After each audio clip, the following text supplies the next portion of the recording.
to start this little seminar. Thank you all for coming. We're here because we all care about hemp in Colorado.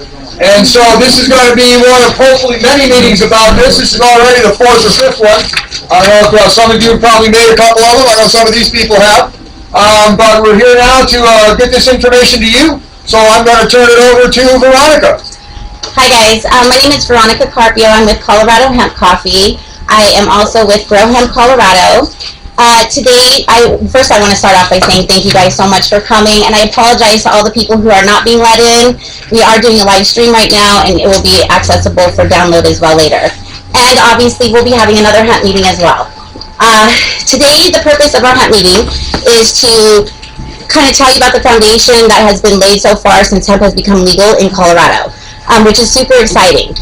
We have an expert panel here today. Some of them could not make it because the pass was closed or I-70 was having issues this morning, but we do have some awesome people right here. So that we're going to give them about 5 to 7-ish minutes to talk each. At the end of that, there will be public comments and questions you can ask them or direct towards each one. And then there will be some other stuff at the end as well. So let me quickly introduce everybody so they have a chance to talk. First, we're going to start off with Andy Schulteis. And he's standing in on behalf of Representative Jared Polis, and he'll be talking about federal laws regarding hemp and the current efforts that are being made for hemp on a federal level. Next we have Stan Garnett, our Boulder County District Attorney, who is well known for being a super progressive, down-to-earth, reasonable law enforcement official. Woo! Stan! What's up, Stan? And he also did serve on the hemp rulemaking committee. I can't forget that one. Then we have Laura Potter. And she is with the state of agriculture. She is in charge of licensing for hemp farming in the summertime in March. We love her, but please be gentle with her as well because she has taken on a huge role of unknown territory and a lot of stuff still to develop and explore. So thank you, Laura, for being here. Next, we have Ben Holmes. He's from Centennial Seeds in Lafayette, Colorado. Ben Holmes will be talking about hemp science with some emphasis on his cannabis genomic research initiative with CU Boulder. And he's also going to be he's also a hemp farmer as well. Next to him, we have Jason Law. Jason Law will be talking about some politics, his hemp team house, our team hemp house, and some other hemp activities and programs coming up that y'all can be involved with as well as consulting. So I'm going to start it off with Andy so we can discuss federal stuff going on with hemp. Andy? Thank you very much. And what a great turnout. Thanks everyone for coming. I really appreciate that. On behalf of Jared's stuck in D.C. They're still trying to turn the lights on in Congress and get the budget together for next year. And among many other things that is on the plate and needs to be done, besides the budget, is an agriculture bill. And you may think, well, this has nothing to do with hemp, but it does, very much so. You may know that in addition to interstate and international travel of seeds and other things that are forbidden in the hemp world, universities are not allowed to do any research on hemp and are not allowed to develop any innovative strains, innovative ways of growing that can produce cash crops and can move the economy forward. The reason for that is there's a variety of federal laws that require people to require institutions that receive large federal grants from violating federal law. And of course, hemp is that. Growing hemp would qualify for that, even though it may be legal under state law. Stand up. I can't really even hear that. Let's stand here. Really? How's the back? Can anyone hear me? That's better. That's good. All right, cool. I'll stand up. As I was saying, institutions that receive federal grants, which includes just about every public university, are forbidden from doing research on hemp plants, and hemp use. The congressman, with a couple of other members, took this issue on earlier last year, and much to everyone's surprise, actually passed an amendment quite easily into the agriculture bill that would explicitly make it legal for universities and other institutions receiving federal grants to do research on hemp. Unfortunately, it was actually, the congressman himself was shocked that it passed so easily. He had a couple of Republican co-sponsors, and quite a few of them voted for it. The few that have sort of a libertarian bent on government. As I said, it passed the House. It was in the House Agriculture Bill, and it was this close to becoming law when all hell broke loose last fall on a variety of topics, and everything ground to a halt. So where we are right now with that is there's another attempt being made in the next couple of weeks to pass the Agriculture Bill. The hemp issue is a teeny tiny factor in it, on all of it. It's really not even controversial. The big problems with the Agriculture Bill are the Dairy Price Supports Program, which and food stamps. Those are the two big ones, and very controversial. It's very hard to pass anything in Congress right now. So we're hoping in the next couple of weeks that something will pass. And as I said, the hemp amendment is relatively uncontroversial. What it would do, it would simply make research legal.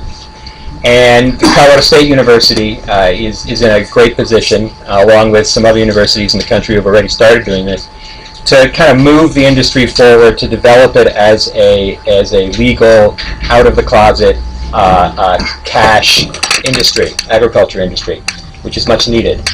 And as you know, hemp is a hundreds of year old crop. It was well known at the time of our founding fathers. It was the flag that was flown over that Betsy Ross wrote about was made out of hemp.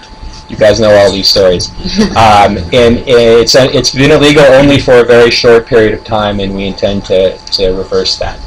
It's a $300 million industry as it is, but every last bit of that product is imported, and that needs to change. So if you want to talk about that, if you want to talk about cannabis law as well, which is obviously very different, I'll be glad to talk about that as well. The congressman is an interesting champion for all this. He's actually did not know anything about this issue before he entered Congress.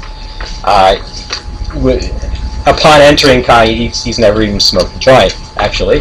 But by the time he entered Congress, he realized this is just ridiculous, and that the federal government has a lot better things to do than crack down on either cannabis or hemp. Yes. And he's become a real champion on the issue. So I'll be glad to answer any questions you have.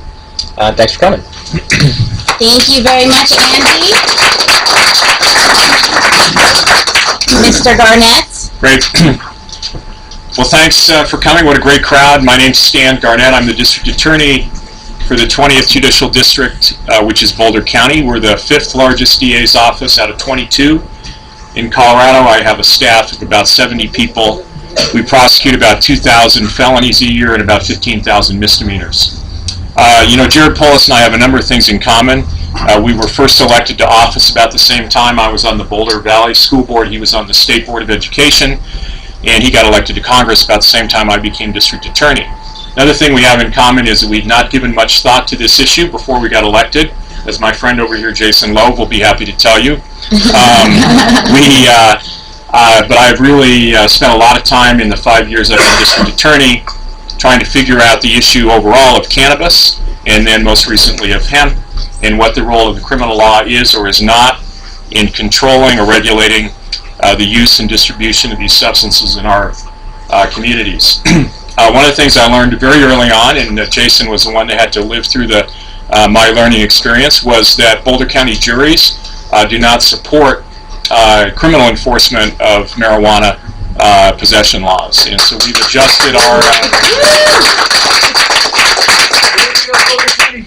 we have plenty of serious crime in Boulder County, and we focus on a whole lot of things other than that after July of 2009. The other thing that's been very interesting for me as I've increasingly become seen as sort of a reasonable law enforcement voice on the issue of cannabis regulation, and then also the issue of hemp, is that there is an evolving awareness across the country on these issues. I was talking with Andy before we started, that I'm on the National Board of Directors of the National District Attorneys Association, and may not surprise you to know that's a relatively conservative group, particularly the guys from South Carolina and Georgia.